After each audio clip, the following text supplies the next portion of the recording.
Hello, everybody, and welcome to a chat about with Zoltan. So today, we're going to be chatting about your body. Well, not your body, but you know what I mean. So we could talk about Mick's body because at the moment he's been invaded by some sort of man flu and he's not very well. So even though he doesn't say much at all, hardly ever, he's going to be saying even less today, but he will be able to use his little digit to control the bells and the whistles. So, so if you've got any questions, whack them in the chat and basically we'll be happy to discuss them. Because today we're going to be talking about the body. We're going to be talking about aches, pains. We're going to be talking about sport. We're going to be talking about lots of things with Zoltan, but unfortunately, Zoltan's stream isn't exactly brilliant. He's down in that there London where they have obviously got crap internet compared to Yorkshire. All right. So, and I welcome to Zoltan. How are you? Thank you. I'm very well, Gareth. Let me just wind up the computer to give it some extra. You need to feed the hamster. At the end of the day, we can hear you, which is the main thing. It's not the best visual, but we can hear you, and what you have to say is more important than basically looking at you. So yes, so adagio hands and breaking. What is it? Your strapline is fixing, releasing stuck bodies. Bodies that are stuck from pain, from tension, from some restriction. And that's what I do at Adagio Hands, is a hands-on therapy. So are you a physio? Are you similar to a physio? Can you explain a bit more? Yeah, similar to a physio. So there's lots of different manual therapies: physio, osteo, chiropractor, massage, soft tissue. I qualified as a sports and remedial massage therapist back in 2016. And then from there, I specialized in something called myofascial release, which is about whole body connectivity, about the tissues that connect different parts of your body. So that we all specialize in different things. Right. So myofascia, fascia being the kind of outer layer of our muscles and stuff like that. If I'm right in thinking. That's right. Gareth, can I suggest a quick exercise for people who might be watching?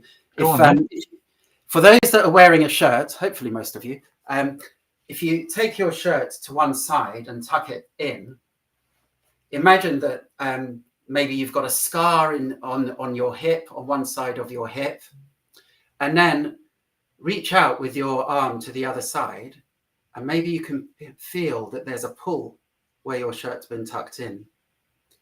And now imagine that if there was a scar there, you'd be thinking, my shoulder is tight. I can't release my shoulder. It's struggling. And anyone can work a lot on that shoulder, but it's in fact coming from the hip. So that's what I mean by this myofascial release, whole body connectivity. Right. I did it and I could experience it. Work? It's a really good way of actually explaining it, because then you can actually feel the tug, as it were. Yeah, it's the body is an amazing thing, isn't it? It's, as you say, this whole body kind of connectivity, etc. It's a funny, like you say, I've got a pain in my shoulder, but it actually comes from the hip. You know, a bit how we're all connected and stuff. And I know personally, I lost the use of my left arm from the shoulder to the elbow because of something in my spine, and that was really weird. I could do this, but I couldn't do this, and I did that carrying shopping bags, believe it or not. So that's really weird. But yeah, so you mentioned sport, that you basically qualified in sport injuries and stuff like that. So you're a big skier. That's right. Yes. Yeah. Something I never saw the point of. That's what everyone says if they haven't done it, which probably applies to us. I never saw the point in going to the top of a hill to slide back down it again, only to go back to the top of the hill to slide back down it again. What do you all think out there? Are you all avid skiers, or do you think that it's pointless like me? No. Anyway, so skiing. I've skied. Have you skied? Mm. Right. I was still in Canada. Oh, did you enjoy Good snow, skiing? Nick. Sorry? Good snow. It was in winter. Oh my God, in winter, yeah. But did you enjoy skiing or? I was only really young, but everyone did it. Everyone skated. Everyone skied. Yeah. I was about 6. Oh, right. Okay. So I suppose in Canada, in snowy places, it's how you get around, really, isn't it? You know. Yeah. At the end of the day. We used to go up Cairngorms as well. You know, at time when I was younger as well, up Scotland. A bit icy. So Wow. it's interesting. You know, when you say what's the point of skiing, or in fact, a lot of sports, take runners, for example. People often think runners run, you know, for fitness, and that might be part of it. But ask most runners what they get out of running. I bet you they'll also say, you know, it's their time to themselves. They calm the mind. They get connected with their body. I love running because I love the feel of, you know, the wind in my ears and the kind of feel of the elements as I'm running. So one of the things I think we're understanding now about sports is their mental health benefit, and also their benefit for our own sense of physical self, a kind of physical presence and physical awareness. See, I like cooking for getting out of my own head and getting in, just decongesting the day, you know. And the end result is I get lovely food as well because, you know, rather than running, which just makes me tired. So everyone has an activity. I used to do a lot of fitness, but not so much anymore, as I'm a lazy sod. So I do play squash on a Friday, though. That's my consolation, I suppose. So basically, at the end of the day, you know, a lot of people in sports suffer from a lot of injuries, etc. Is that down to not preparing properly, or is that down to basically just not being physically ready where they should be? I mean, you know, you talk about marathons, you talk about running, tennis. You know, do you find a lot of people that you treat are basically they've not done prep that they should have? Yeah, very often. And, you know, of course, there's no guarantees in life, right? So I mentioned to you that I also treat musicians. 80% of professional musicians experience a serious musculoskeletal issue over the course of their careers. And how's that then? How are they suffering? So imagine you're practicing 8 hours a day in an imbalanced posture. You know, it might be the violinist, for example, like there, or it might be, I mentioned, clarinetist holding that instrument up with their right hand that we mentioned earlier. And then imagine you're performing under stress in front of an audience. So you've got all that performance stress in your body. Then you're carrying the instrument around, not just a double dead bass, but, you know, it might be an amplifier, might be a drum kit, so lower back issues. So there's a whole range. I've just brought musicians in to illustrate that however much you look after yourself, you know, and not play rugby and big impact sports, things can still happen to your body. And that's why preparing your body in advance, doing some practice, doing some training is so important. So it's pretty much a posture thing with musicians then, I suppose. Well, it can be all kinds of things. Here's a thing, Meg. Did you know that the fingers of a professional musician move at twice the speed of a professional typist? Really? Imagine some fast riff on the guitar. And we all know that, you know, office workers get RSI, get carpal tunnel. So imagine that times 2. Well, yeah. I never even thought about it. At the end of the day, to be honest with you, I know, never even thought about it. Probably because I type like this, you know. So it's never been something across my mind, and I couldn't play a musical instrument if you paid me. I'm pretty tone deaf, to be honest. So, everyone has talent somewhere. Maybe yours is, you know, the xylophone. No, it's just my rugged good looks. So what I would say, you know, you asked about posture, for example, that our bodies are not, well, hopefully are not completely rigid, right? And they're also not completely flaccid. They're somewhere in between. And on my YouTube channel that you've kindly helped me with, thank you. I use this a lot as an illustration. It's a resistance band. Some of you may know it from rehab exercises or from the gym. Yeah. And some people's bodies, you know, they'll be massively taut like that, right? It could snap. And others people's bodies are kind of a bit limp like that. So the tissues are completely relaxed. And most of us are on a spectrum somewhere between them. So if you imagine, if you go out to play sports and you've just spent a whole day like this, sitting slumped at the computer, then your body's not going to be in a state of connectivity, of awareness. It's going to be far more susceptible to being to having injury. And likewise, if you're super tense, you go out for a run or you go out to play football and your whole body's rigid, then again, it's going to be susceptible to injury. It's not going to have that resilience, that bounce. If something happens, it'll break rather than bend and return. So I work a lot with getting people into that right state of attention for their activity. Does that make sense? Yeah, you've got a good way of explaining these things. I will say, Zoltan, you've got it's quite using a rubber band and a t-shirt to explain how our bodies work.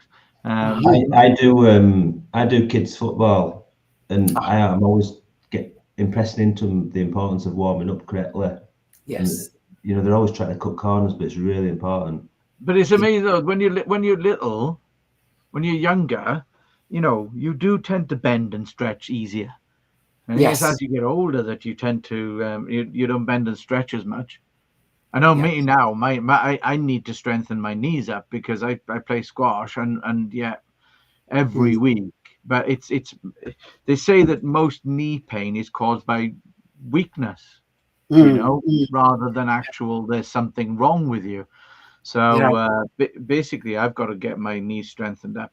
And I have found that by doing strengthening exercises that actually my knee pain is getting less and less. Gareth, can I perhaps suggest that it often helps with things like warm up to understand what's going on mechanically, because otherwise you're kind of doing a warm up and you're thinking, well, kind of I could get away with not doing this. What's the point? So could I give you a couple of technical things that are going on? Go on then. When you move your joints. So when you warm up, when you do this kind of mobilization, similarly with your knees, it actually generates synovial fluid, which is the oil in your joints. So do this for half a minute and you will literally have more fluid in your joints. So when you then go to play squash or same with your knees, there'll be more fluid, more bounce in the joint. It won't be the bones grinding. It's never the bones grinding together, but there'll be a lot more oil in that joint. Yeah. So okay. That's the reason why we warm up rather than, let's say, stretch before exercise. So were you doing a manipulation like this for 30 seconds? If you do that, yeah. I would advise, if you play squash, absolutely do roll that shoulder and also roll the knees, and importantly, roll the ankles. The Achilles is very susceptible in playing squash because of that impact. Change in direction. Yeah. All the ankles. I shall give that a try and see if I actually get to beat Marcus, because one of my biggest problems is that my hand-eye coordination for some reason has gone to pot, and I keep it in air. So I need to juggle to get my hand-eye coordination back. It's a good activity, isn't it? It's a practice makes perfect. And by the way, something else that occurs to me, because I'm sometimes asked, I see a lot of for knees, for example, post ACL reconstruction. If someone's had an ACL tear or even an ACL rupture, that's a ligament in the knee for those that don't know. I was going to say, what is an ACL? Because I hear about it in professional sports all the time, and I don't know ligament. often goes in skiers, in footballers, and then where is it? It's inside your knee. It's Oh, inside okay. your knee. It connects your thigh bone with your shin bone, essentially. And Okay. it keeps the knee close together. And here's the thing, but not just that. People even with arthritic pain in their knee, they're given strength exercises, and you think, well, why would I do strength exercises if I've already got pain in the knee? And here's the thing, if I can show you again, I hope this helps. Imagine that your knee is these two bones, right? So this is your thigh bone, this is your shin bone. And when you bend your knee, this is what happens. If your knee's not strong, if the muscles in your knee aren't strong, then instead of this nice tracking, you get instability. And so you get friction there, and you get abrasion between the cartilage of those bones. Right. So that's why you want to strengthen things, so everyone's nicely in place, and then the joint nicely moves like that. So I need to carry on with my knee exercises. Yeah. So strengthening the muscles around the joint actually helps to stabilize. The stabilization then prevents that abrasion, that slipping around the joints. Yeah. Yeah.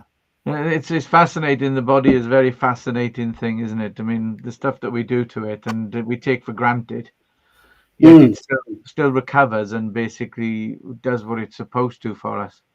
I mean, Mick's got a weird hand, but you know, at the end of the day, he's got a weird finger look. Yeah. The poetrins, musicians often get it as well, and it links in with the tissues that go up to the shoulder. It's connected with frozen shoulder, so the two often come together. All right, so that's connected all the way up to there. Up to the shoulder. Imagine these tissues again. I hope I don't sound like a broken record, but so your muscle may end at the elbow, but the tissues, of course, like your skin, for example, doesn't end there. It goes on and on. So this comes all the way up to the shoulder and up into your neck. And, wow. And so tightness in that ring finger usually very often connects up into the shoulder and into the neck. Wow. So that's what it is. You need to loosen your neck up a bit, Mick. Make your finger go funny, or stop your finger going funny. So basically, when you're talking about sports, a lot of sports that you enjoy, are you looking forward to the London Marathon, which I believe is very soon? Are you good? Have you ever entered? I am. I ran the New Forest Marathon, Gareth. Okay. I like nature. I like being connected to my surroundings, seeing horses and trees and so on. And I didn't fancy so much running past my office at mile 20. Yeah. But good luck to everyone who's running the marathon, and good on you. Yeah, it's a challenge. It's a real achievement, and of course, I hope everyone looks after themselves in advance, gets nicely warmed up on the day. That's the tip. Yeah. I'm sure everyone's been training hard for weeks, if not months, in advance to get themselves in tip-top shape. Don't forget to do your stretching. We've just found out how important it is at the end of the day. But I think it's on the 21st of April, I believe. If I'm wrong, please correct me in the comment section. But I believe it is. And then we got Wimbledon as well. Are you a tennis fan at all? Yes. Any tennis fans out there? Are you a tennis fan? I am very much. And, I often cite the case of the difference between two of the big giants, Federer and Djokovic. And a lot of people have views on which one they prefer. And if you look at their training style, Federer is very much, if you think about him, he's very flowing. And if you ask him how he trains, he'd kind of say, well, I play tennis. That's my training in broad terms. Djokovic, he has an exercise for every muscle in his body. He's got this exercise, and he's very precise and isolates every muscle. So if you watch his tennis, he's far less of a flowing player, but of course he's still very precise. And the big debate is which of them is the greatest of all time. both methods work. It's just that they have very, very different approaches to training, very different philosophies. Yeah, yeah. It's my sister's a big fan. She plays. She's, I shouldn't really say 60 something now, but she plays, and she really enjoys it. And I think it's helped keep her healthy, because it's a hard sport, difficult sport for physicality, because of all the direction change that you're doing. Yeah, Constantly changing direction, and going back. It's like shuttling on a very small area, yeah. shuttle running. And yeah, it's oh, I We've think got a Yvonne's comment got on Federer. I think it's coming in favor of Federer, isn't it? yeah, I think that Yvonne's got a soft spot for Federer there. That's it. Um, You know, from what you say, so of course, common tennis injuries, people often talk about tennis elbow. You can get tennis elbow in a lot of different situations, but wrists, and then, frankly, lower backs. Imagine all that torsion in your lower back as you're going up to make that serve. And look at the greats. How many of them have had lower back issues, hip issues? Look at Andy Murray. Miracle that he's back playing after his hip operation, and the amount of attention he gave to the rehab that's why he's managed to recover. So is it? Would you say the rehab is basically the thing that's helped him get back in? Absolutely essential. When I speak to orthopedic surgeons nowadays, orthopedic consultants, they will say that they do the best job they can. And then they can tell already who's going to have problems later, depending on their approach to whether they're going to do their rehab exercises, whether they have a positive mindset, whether they're prepared to pace their return to sport or return to whatever activity it is. So absolutely, anyone who's had any kind of surgical intervention, rehab, you can't get enough of it.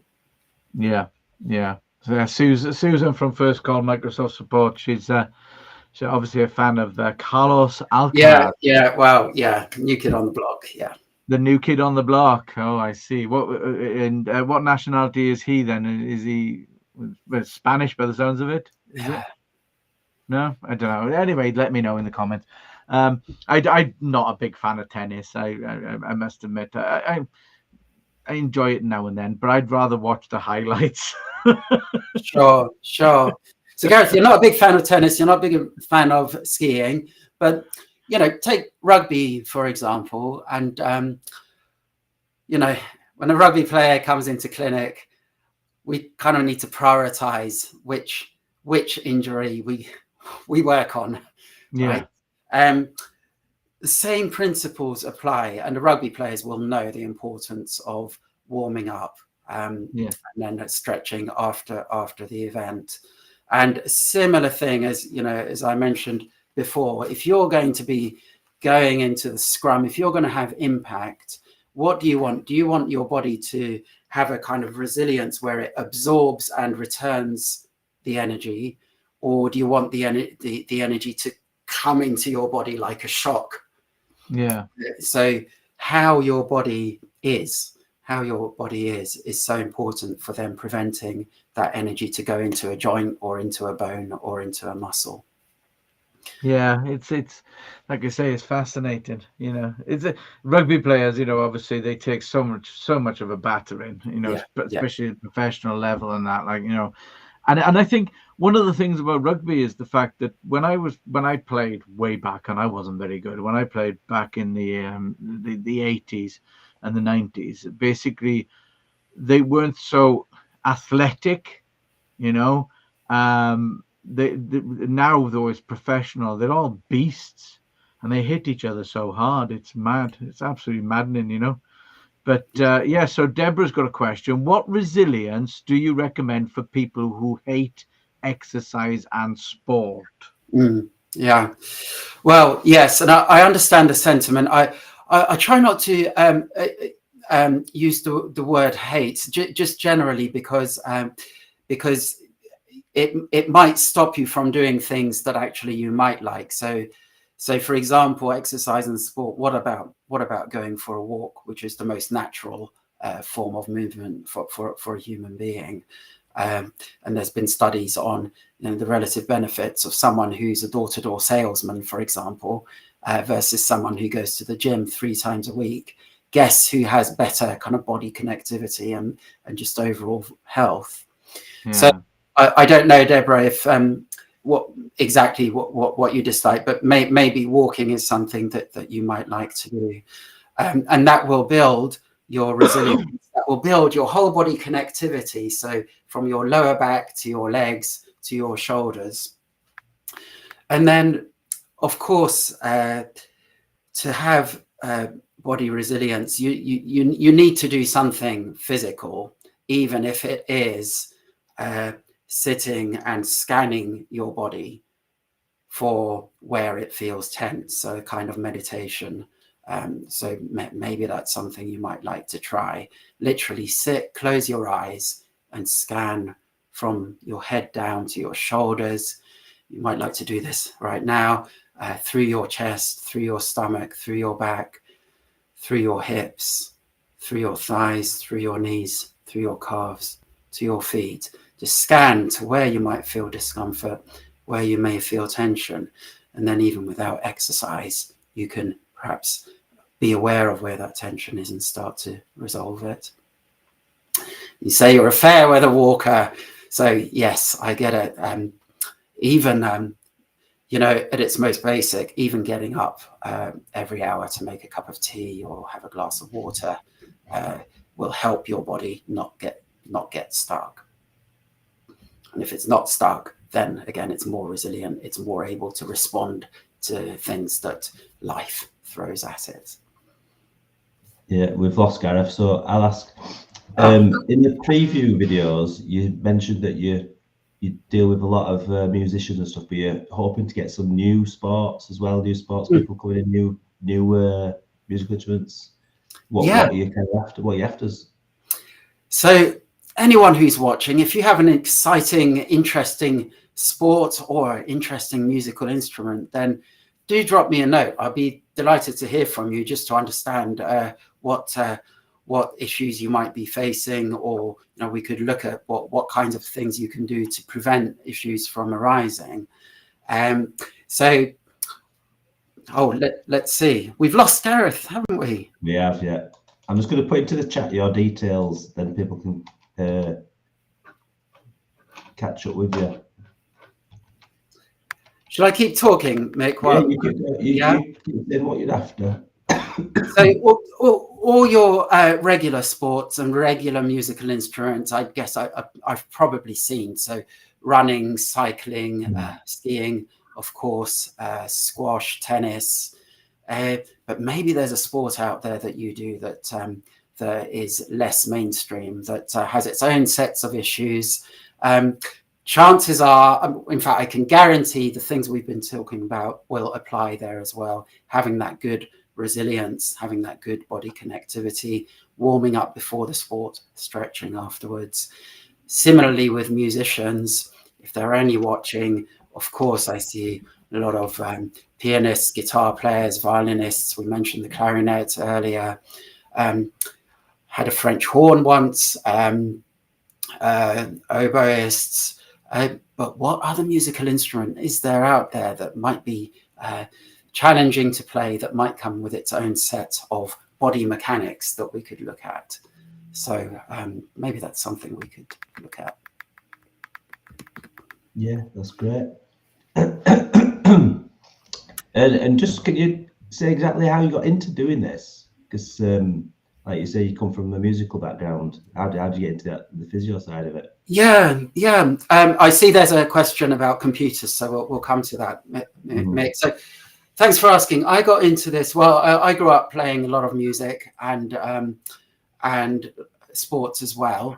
And I guess over the years, as an adult, I actually had an office job working in environmental protection. I loved it, but however much I tried to resolve a couple of injuries, I couldn't seem to get to the root of them. And I don't know if this applies to people watching, sometimes you have an issue, you go to the GP, they send you for physio, you do the exercises, didn't really help. You then at some point say, I want to sort this out. You go and see a consultant, they do a scan, they send you for physio again, still didn't really help.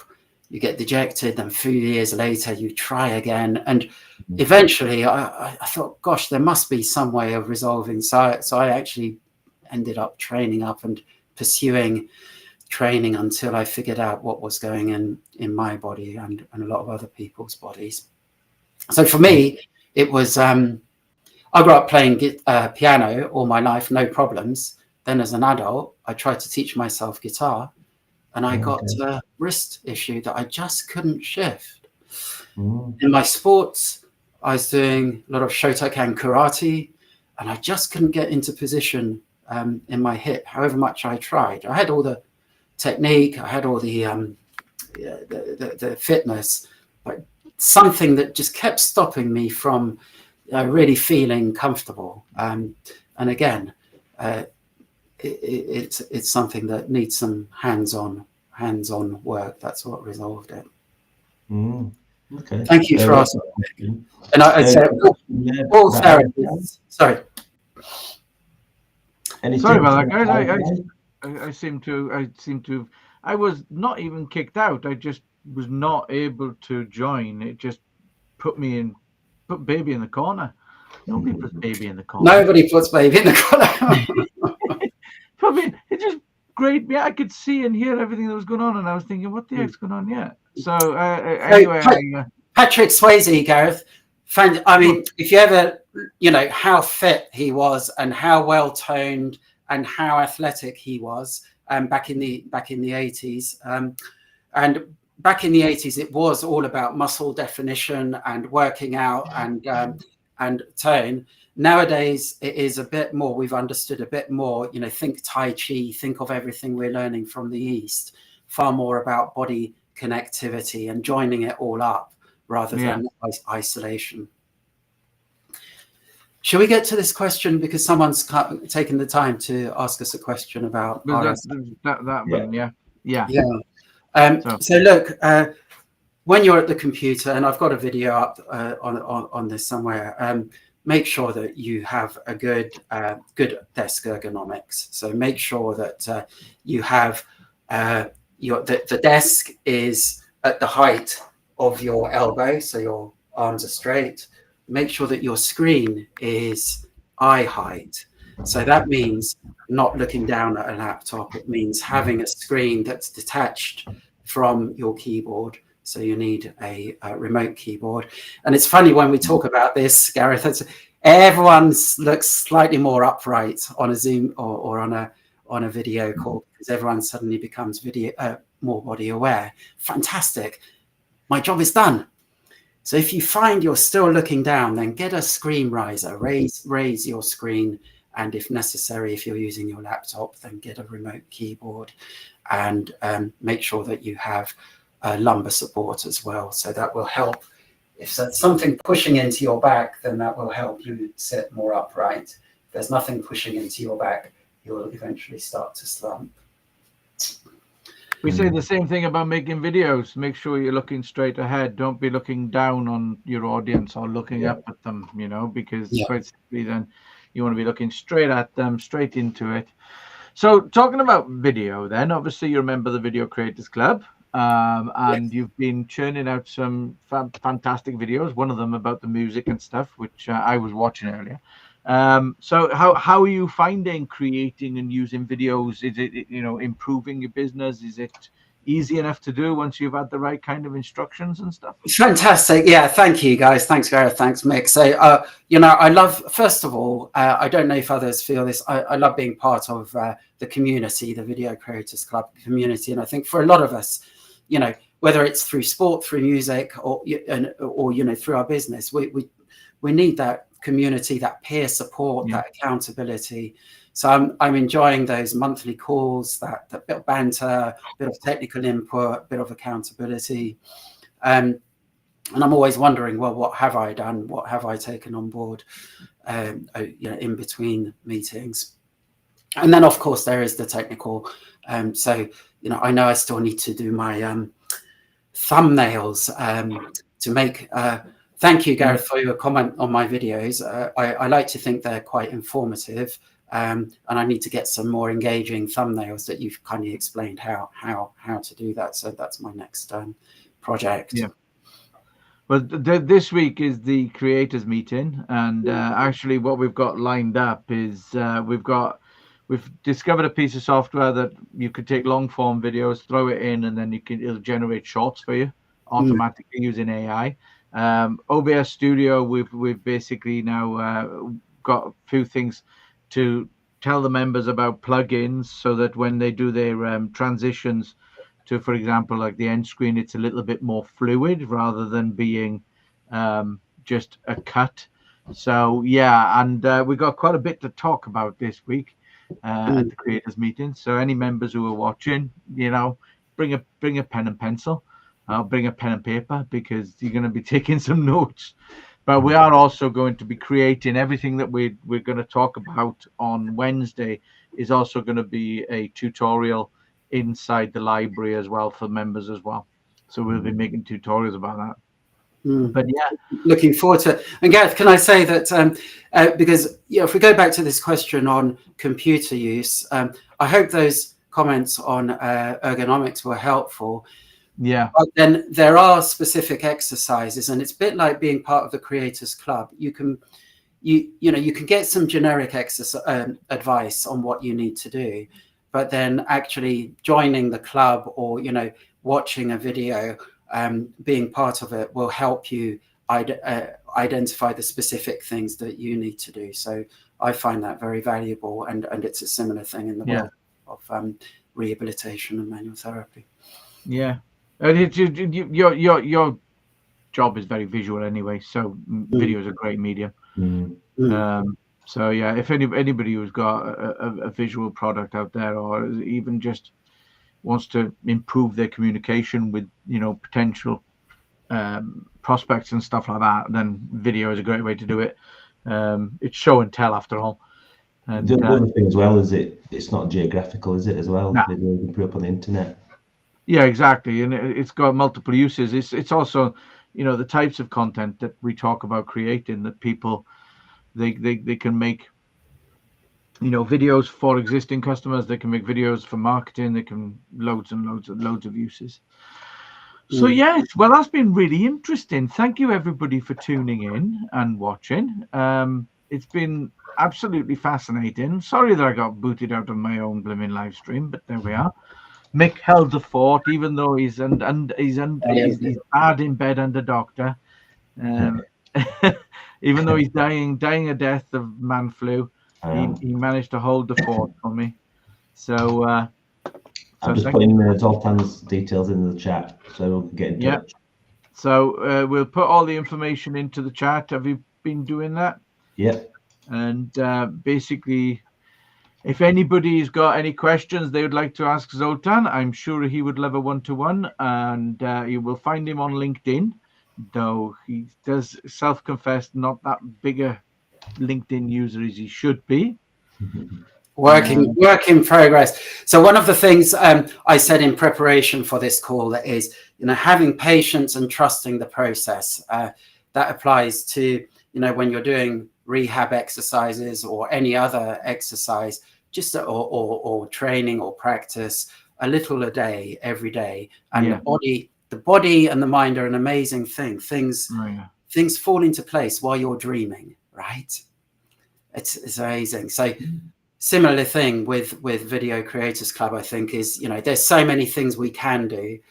Each time we do decide to do one thing and then build on it at the next month, and by the end of the year we've done so much more. So it's exactly. It's get into that place where it's second nature, isn't it? I need to stretch more before my squash. I know that. I might actually win after, mostly, Gareth. After as well. Warm up before stretch. Warm up before stretch. Right. Okay. Right here then. I will.